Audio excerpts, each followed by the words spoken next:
Praise the lord friends, I hope you all fine. प्रभु आप सभी को बहुत बहुत आशीष दें और प्रभु की कृपा और दया और करुणा आप सभी पे बनी रहे। और आज का हम सैबथ स्कूल करते हैं अप्रैल 4 और इसका शीर्षक है हमारा महायाजक।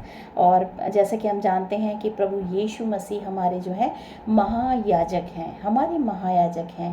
पुराने समय में जब मूसा को जो व्यवस्था दी परमेश्वर ने, तो एक जो है एक परमेश्वर का जो है मंदिर जो है वहाँ पे जो है महायाजक परमेश्वर की सेवा करते थे और वो जो है बलिदान का लहू ले जाते थे और जो कि जो है पापों की क्षमा के लिए बहाया जाता था।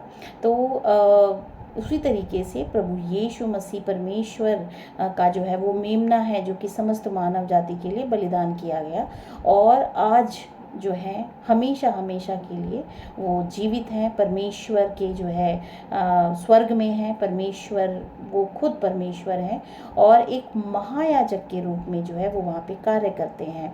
महायाजक जो कि बलिदान का लहू लेके परमेश्वर के आगे जो है वो समर्पित करते थे जिससे कि पाप क्षमा हो सके। तो प्रभु यीशु मसीह ने अपने लहू के द्वारा हमें खरीदा है, इसीलिए वो अपने लहू के द्वारा हमारे पापों की क्षमा के लिए जो है वहाँ पे महायाजक के रूप में कार्यरत हैं। तो इसमें हम पढ़ेंगे कि क्रूस पर यीशु ने हमारे लिए जो किया वह उसे स्वर्ग में हमारे लिए मध्यस्थता करने में भी सक्षम बनाता है। प्रभु यीशु मसीह ने जो भी कार्य जो है इस संसार में किया, अपने बलिदान को जो है उन्होंने परमेश्वर के आगे जो है इसीलिए रखा क्योंकि ये परमेश्वर की जो है इच्छा थी कि प्रभु यीशु मसीह जो है खुद परमेश्वर प्रभु यीशु मसीह के रूप में इस संसार में आके वो समस्त मानव जाति के लिए बलिदान किए जाएं क्योंकि वो पवित्र हैं, निष्पाप हैं और निष्पाप मेमने के लहू के द्वारा ही पाप क्षमा हो सकते हैं।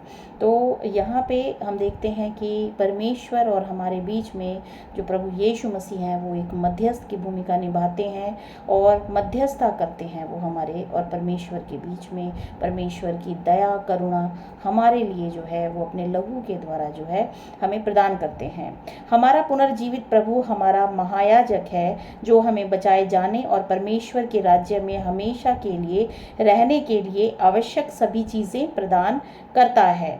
हम कुछ वर्सेस को पढ़ेंगे। यहाँ पे है इब्रानियों की किताब उसका अध्याय 4 और उसका 15वीं और 16वीं वर्ष हमें बताती है। इसमें जो इसकी हेडिंग दे रखी है वो दे रखी है बड़ा महायाजक। तो परमेश्वर ने जो है प्रभु यीशु मसीह के द्वारा जो है समस्त मानव जाति के लिए बलिदान जो है किया है और ये पहले से ही डिसाइडेड था। इसमें लिखा है क्योंकि हमारा ऐसा महायाजक नहीं जो हमारी निर्बलताओं में हमारे साथ दुखी ना हो सके, वरन वह सब बातों में हमारे समान परखा तो गया तो भी निष्पाप निकला।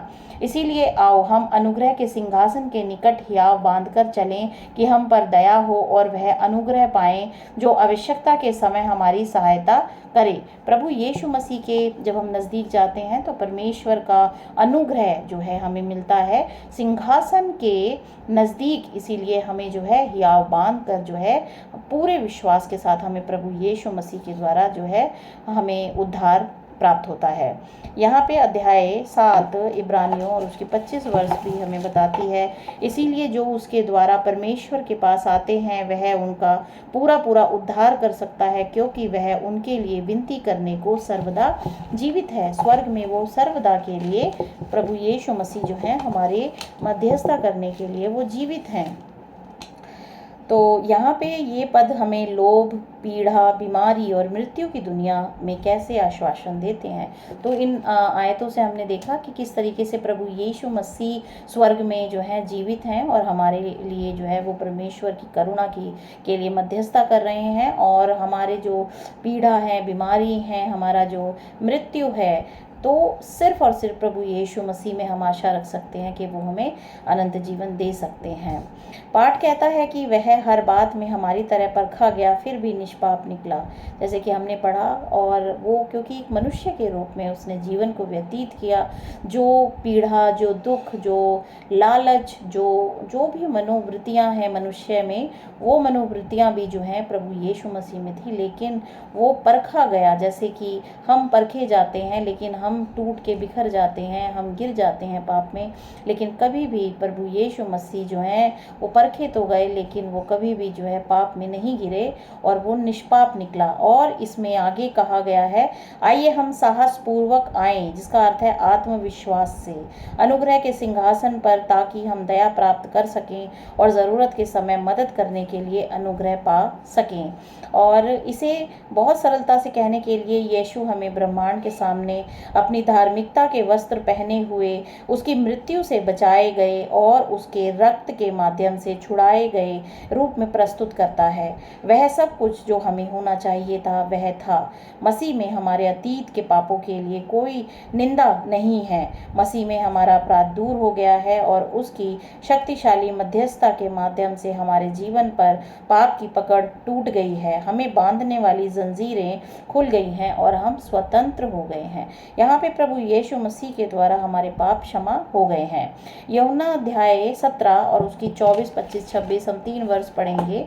इसमें लिखा है, हे पिता, मैं चाहता हूँ। यहाँ पे प्रभु यीशु मसीह यूहन्ना अध्याय 17 में यीशु की महायाजकीय प्रार्थना जो है वो कर रहे हैं समस्त मानव जाति के लिए। और यहाँ पे शीर्षक है, सभी विश्वासियों के लिए वो विनती करते हैं। तो वो कह रहे हैं, हे पिता, मैं चाहता हूँ कि जिन्हें तूने मुझे दिया है, जहाँ मैं हूँ वहाँ वे भी मेरे साथ हों, कि वे मेरी उस महिमा को देखें जो तूने मुझे दी है, क्योंकि तूने जगत की उत्पत्ति से पहले मुझसे प्रेम रखा। हे धार्मिक पिता, संसार ने मुझे नहीं जाना, परंतु मैंने तुझे जाना, और इन्होंने भी जाना है कि तू ही ने मुझे भेजा है। मैंने तेरा नाम उनको बताया और बताता रहूँगा, कि जो प्रेम तुझको मुझसे था वह उनमें रहे और मैं उनमें रहूं। प्रभु यीशु मसीह की पवित्र आत्मा के द्वारा जो है परमेश्वर खुद मनुष्य के हृदय में वास करते हैं। तो इस तरीके से प्रभु यीशु मसीह हमारे अंदर रहते हैं। यहाँ पे हमने पढ़े इन वर्सेस में हम क्या सीखते हैं कि क्वेश्चन है, अच्छे और बुरे के बीच के महान विवाद में मसीह की उत्कृष्ट इच्छा क्या है। मसीह की उत्कृष्ट इच्छा यही है कि हम भी प्रभु यीशु मसीह के साथ जो है स्वर्ग में रहें, क्योंकि वो हमसे प्रेम करते हैं। इसीलिए हमारे लिए उन्होंने अपने कष्टों को सह के जो है हमें अपने को बलिदान किया, कि हम जो है उनके लहू के द्वारा हमारे पाप क्षमा हो सके, क्योंकि ये उनकी इच्छा है, परमेश्वर की इच्छा है कि हम उनके साथ जो है अनंत जीवन जो है हमें मिले और हम उनके साथ स्वर्ग में रहें। जब महान बलिदान पूरा हो गया तो मसीह ऊंचे स्थान पर चढ़ गया। ऊंचे स्थान मतलब तीसरे दिन प्रभु यीशु मसीह जिंदा हुए और फिर वो स्वर्ग पे उठा लिए गए। उसने स्वर्गदूतों की आराधना को तब तक अस्वीकार कर दिया जब तक उसने अनुरोध प्रस्तुत नहीं किया, मैं चाहता हूँ कि वे भी जिन्हें तूने मुझे दिया है जहाँ मैं हूँ मेरे साथ रहें। यूहन्ना 14 की 24 वर्ष बताती है। तब अवर्णनीय प्रेम और शक्ति के साथ पिता के सिंहासन से उत्तर आया, परमेश्वर के सभी स्वर्गदूत उसकी आराधना करें। इब्रानियों 1 और उसकी 6 वर्ष बताती है, और जब पहलोठे को जगत में फिर लाता है तो कहता है, परमेश्वर के सब स्वर्गदूत उसे दंडवत करें, क्योंकि स्वर्ग और धरती पर जो है प्रभु यीशु मसीह का अधिकार है। इब्रानियों 1:6 में यीशु पर कोई दाग नहीं लगा, उसका अपमान समाप्त हो गया, उसका बलिदान पूरा हो गया, उसे एक नया नाम दिया गया जो हर नाम से ऊपर है। यीशु किसी भी अन्य चीज़ से अधिक चाहता है कि हम उसके साथ स्वर्ग में रहें। उसकी हार्दिक इच्छा उसकी मृत्यु और मध्यस्थता का कारण हमें बचाना है। क्या आपके जीवन में कोई विशेष आवश्यकता है, इसे यीशु को बताएं। जहाँ दुख है वह आराम पहुँचाता है, जहाँ भय है वहाँ शांति लाता है, जहाँ अपराध है वहाँ वह क्षमा लाता है, जहाँ कमजोरी है वह ताकत लाता है। क्या आप सोचते हैं कि मसीह ने हमारे लिए स्वयं का बलिदान क्यों दिया?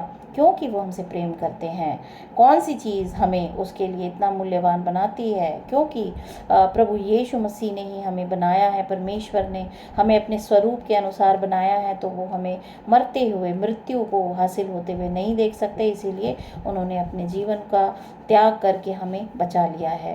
तो प्रभु यीशु मसीह आप सभी को बहुत बहुत आशीष दें और विश्वास में आप बढ़ते चले जाएं, और प्रभु यीशु मसीह की पवित्र आत्मा के लिए आपके हृदय में हमेशा पवित्रता जो है आप धारण करें, और जो है परमेश्वर की आज्ञाओं में बने रहें, परमेश्वर को पहला स्थान दें अपने जीवन में, और परमेश्वर आपके साथ हमेशा हमेशा है।